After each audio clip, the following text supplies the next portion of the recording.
This is the Chester County Real Estate Podcast, bringing you the info you need to make your next move a great one. Hey everyone, welcome to the Chester County Real Estate Podcast. I'm your host, Sean Dominski, and today I'm sitting down with Chase Gallagher from CMG Landscaping. He's a local landscaping business owner in the area, and I'm thrilled to have him on here. Welcome, Chase. Thank you, Sean. Thank you for having me today. Awesome. So today I want to talk a little bit about what homeowners are doing as far as their landscaping, curb appeal, bringing it all together. What are some of the trends that we're seeing right now in Chester County? Great question, Sean. A lot of the trends we're seeing here in Chester County is a lot of people are redoing the front of their houses. Yeah. You know, as you know, being a real estate agent, a lot of these homes are getting to the 15 to 25 year mark, and that contractor grade shrubs are just out of control. And so now they're starting to replace the front of their shrubs. They're doing new walkways, landscape lighting a lot of times, things like that. Now, as far as that's gone, like, have we seen like improvements in technology and stuff? That's a great question and a great point. Specifically, the landscape lighting aspect of things, it has drastically changed. You used to have to go outside and dial your lights on the landscape lighting box to change and adjust the lights with daylight savings time, all that kind of stuff. Now our landscape lighting package is completely Bluetooth. It knows when the sun goes up and down, knows daylight savings, so you don't have to touch anything. If you do want to adjust your lights, like dim them, bright them, or turn them off, you can do it from an app on your phone now. Okay. Now, is it light sensitive, or is it mostly time, or? It's time. It just knows its geolocation when you install it, and so it just goes off of that. Yeah. Now, have you noticed anyone doing that for security reasons? Because, you know, when someone moves into a house, I'm always like, look, proper lighting is the first step when it comes to home security. Like, the systems are good, but having that outdoor lighting is huge. Yeah, and a light, as stupid as it sounds or silly as it sounds, lighting does do a lot. You know what I'm saying? So we've done some projects where, you know, maybe they have a big property and a woods line in the back, and we'll light uplight and downlight all those trees, so they're gonna have like a lighting barrier on their property. Yeah. So we've done that. Yeah. What do you mean by uplighting and downlighting? Great question. So, depending on the application and the location, you're going to either have uplighting or downlighting. So in a front of a house, usually when we go in and do a new planting install, you're going to have what we call these showpiece or corner shrubs, where if you're getting the lighting package, you're going to uplight that evergreen, that drooping evergreen in the corner, so it gives it that majestic look. And so same thing with in the backyard. If you have tall trees, you can downlight them to give that backyard. We climb up your tree and install a light in the tree. Oh, wow. So you can downlight it. So there's lights in the trees shooting down. Yes. Like, is these like really the high end stuff? Like, or what kind of levels are we seeing for that? In my experience, it's across the board. It's from anywhere, you know, from $250,000 house to multi-million-dollar houses. You know, so it's really across the board. Yeah. So I'm curious, and you don't have to tell me if you can't, but what are some of the craziest installs that you've done, whether it was like hardscaping, patios, lighting, like what is like the most fun for you as far as like a project that you turn around and you're just like, you can't wait to like tell people about? Well, one we recently wrapped up in Spring City. It started as just, you know, a loose stone patio expansion project. And as I like to do as the professionals, make recommendations saying, hey, if you want this done, we're glad to do it, and we'll give you an estimate. And so basically a small project turned into like over 250 feet of natural boulder walls we installed. This house is on a side of a mountain or a hill. So we regraded and installed a new driveway down the front of their property. Put in 5 boulder retaining walls. We cleared a spot for their pool that would come in the future. We did all sorts of work. So we transformed their backyard, their front yard, a new driveway for them so they can easily get up and down their property. So doing projects like that where we're transforming someone's backyard and it really changes their life, that's what we like to do. That's awesome. So on that note, what's the deal with boulders? because I feel like this wasn't like a big thing when I was growing up. Like people didn't really talk about it, but now it's like you're driving down the road, and it used to be like, oh, that's a nice flower bed. That's a nice those are some nice trees. But now it's like, oh man, that's some amazing like natural stone. And I'm seeing these houses that have these like crazy boulders, and it looks incredible. Like, is this like a newer trend, or is this just something I've never really tuned into? It might be something you might not have tuned into. Who knows? It depends on the client, right? Our younger clients, they're going with that Teckle block, modern patio and walkway feel. Are more local to Chester County people like that natural stone look, and so they love and natural boulder walls work very well in our area because the old farmhouses are made out of natural stone. So it depends on the client, but we've personally been doing a lot more over the past 3 years than over the past 8 years. Yeah. Where do you get these boulders from? Because you can't make them. Right. Great question. So we actually get them directly from a quarry. Okay. So instead of going to the middleman, we like to have projects big enough to where we just get in triaxles right from the quarry. Oh, that's cool. Yeah. Yeah, I guess there's a part of me that's like imagining these boulder salesmen. It's like I got boulders. It's so funny. My boulder salesman Isaac is actually the man. Yeah. You would never think there's a salesman to sell rock, but there is. Makes sense. Yeah. Okay, so briefly, what are some of the worst experiences you've had? I want to hear like the horror stories, things that you've like experienced or something that's gone wrong or unexpected. So, and I speak to like my students about this a lot of times. Whenever you're in business and whenever you're growing a business, you're gonna do so many clients. You're gonna do business with so many people, and out of so many people, there's gonna be that one or two, crazy person, wacko person. So I've had a few of those situations where people's expectations are up here, but they might have only expected to do this, and they think you need to adjust your price or something like that. Mm-hmm. What are some other crazy projects? I'm trying to think. Probably some sort of drainage project where it looks like a pool in their backyard. And so there was one project in King of Prussia where there was nowhere to put the water in this suburban development. So when it rained, the water would just come up to his basement door and just flood his basement. So there was nowhere to put the water. His yard was the lowest point. So we had to dig out over 500 gallons and put an eco flow well system in his backyard. So we have 3 catch basins, and it goes into flow wells that are 500 gallons with clean stone below it, and it catches all that water. Are these like ditches? Like, can you see these wells in his yard, or is it like an underground basin? It's all underground basin. So we dig this out, and you create these boxes called flow wells. Yeah. You connect them all together.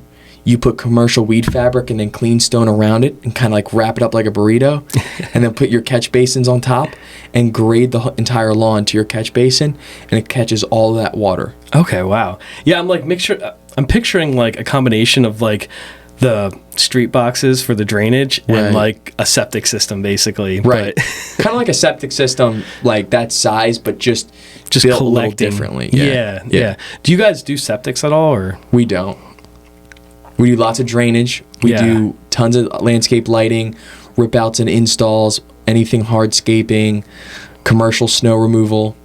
In your experience, from as much as you can tell, what kind of projects are homeowners doing that's adding to the value of their house? I know you can't speak too much to what values are. It's very speculative, but you've done a lot in real estate and stuff. Like, are you able to kind of point to like different things that you are seeing like really make a difference? 100%, Sean. So what usually adds the most value is doing those front landscapes, removing the too big, too old landscaper or contractor grade shrubs, and then putting in a new modern walkway with some landscape lighting. That's going to make the whole front of the house, which is where people enter to look at it and on all different aspects, pop. And so that's usually where you're getting the most return. What's a modern walkway look like? Like, what are people doing nowadays? Great question. So there's different lines of pavers. Everyone's heard of E.P. Henry, Bellegarde. Teco block is what we use. Teco blocks, more the modern side of things, and they have tons of different options. They do a lot to support the contractors and the homeowners to give them different options. So we've been using a like Techo Block Blue 60, it's called, with an onyx gray border. So it's like a modern gray with like a darker gray / black border, and it really uplifts the front of these houses. Yeah, that's cool. Yeah. Yeah. A lot of, like, this just happened to my client in Chester Springs. They buy a house, the original walkway, paver walkway, it starts uplifting, roots are getting under it, moving the pavers around. A lot of them think, all right, let's fix the issue. And you can do that, and we do that all the time. However, for the cost that it costs for us to just rip out the old and install new, the percentage basis, you're going to get more value out of redoing the walkway. So a lot of people have us come out, say, hey, can you give us a quote on fixing my walkway? Yeah. And then once we go through the whole scenario, sometimes it makes more sense to just start new. So we have so there's the landscaping projects that's like mitigating something like the drainage and stuff, and then there's the things that are bringing up the appearance and stuff. So, but we've covered like the walkways and the lighting. What else are people doing as far as trees? Right. Is what are those things called? Green giants? There's evergreens. There's like the ash borer that's going around right now, where you have to cut out all these trees because they're dying of ash borer. Yeah, I heard about that. Yeah. So there's like all these people are they're finding out like their trees, which look good, right, are going to have to be removed. Now, with something like that, do they have to remove the tree and the roots and everything? Exactly. So we come in, we do all that, cut out the roots, cut down the tree, stump grind the base of the tree, and then usually we install something new that's not going to impede on their walkway. Do you guys do tree removal? We do. Okay. Yeah. I didn't know if there's a difference between like a landscaping company and a tree removal as far as what they handle and don't handle. There is a total difference. Yeah. However, most of the properties we're working on, the tree removal stuff we can handle because they're not like 100-foot evergreen trees, right. So there is a point where it's like, okay, we got to bring in some other professionals. A tree, exactly. And you probably don't do like the pruning side of things, right, and the general maintenance and stuff. Exactly. Landscapers, they're the people who come by and cut your lawn, right? Yeah. What are your thoughts on that? So it's so funny. Like, people assume that landscapers are cut grass, and 95% of them do. However, my company, my team and I, we do not mow any grass. I do not own a lawnmower. We do, our specialty is design and install, and we do anything landscape aspect wise, from a spring cleanup with mulching to designing an outdoor living space, installing a pergola, an outdoor kitchen, things like that. But yeah, I mean, in my head, as someone that's in the field, yeah, I call lawnmowers, like lawn care companies, and landscapers. So you're not necessarily doing like the grass seed and the maintenance, the fertilizing we don't do. Like, you could break up all this stuff in, like you just mentioned, tree companies, fertilizing companies, like Lang's lawn care companies, and then landscapers. Yeah, that's cool. As far as those cooler projects like the pergolas and the outdoor kitchens, like, unfortunately, this is an audio show, so we don't have like a ton of visuals and everything. But like, what are some of like the cooler stuff that you're seeing going on right now? Like, I know a couple years ago, outdoor kitchens were huge. Is that still really big, or still people putting like pizza ovens on their backyard on their patio and stuff? People are still doing the fireplaces, the pizza ovens, outdoor kitchens. It really depends on the person's budget, obviously. Yeah. But yeah, we're designing them, we're building them. Those are great projects, and we can build a really badass backyard for someone. Like, usually I like to stop out during the summer once it's built and hang out. yeah, right. I bet. And I'm sure, like, as far as like, so if someone's looking to, so I guess there's two people there. If someone's looking to sell, the front of the house, you would say, is where probably their attention should be. Right. And they'd be putting their time and resources into, because it's all going to be about that curb appeal. Right. Which, even though we have the internet and we have digital photos and videos and stuff, like curb appeal, like, people still want to drive by and see a beautiful house. Right. And that's exactly. It's like whenever you're meeting someone, the first impression, in my head, I would think of the same thing.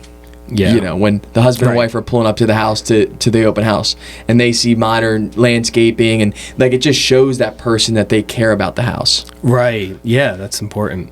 And then like as far as the buyers go, you want to kind of like they're the ones that need to be like, hey, right now you see a yard, but start thinking patio, outdoor kitchen, outdoor living area, and they can, you know, that's where they're going to start looking into like what could be done and the possibilities and the potential there. It gets them excited. Yeah. You know, oh, this is great. The front looks great. We're going to be set, and then we can work on the back. All right. So what other topics? We talked about like walkways. I wanted to speak upon like a lot of people don't realize that there's it's design and build.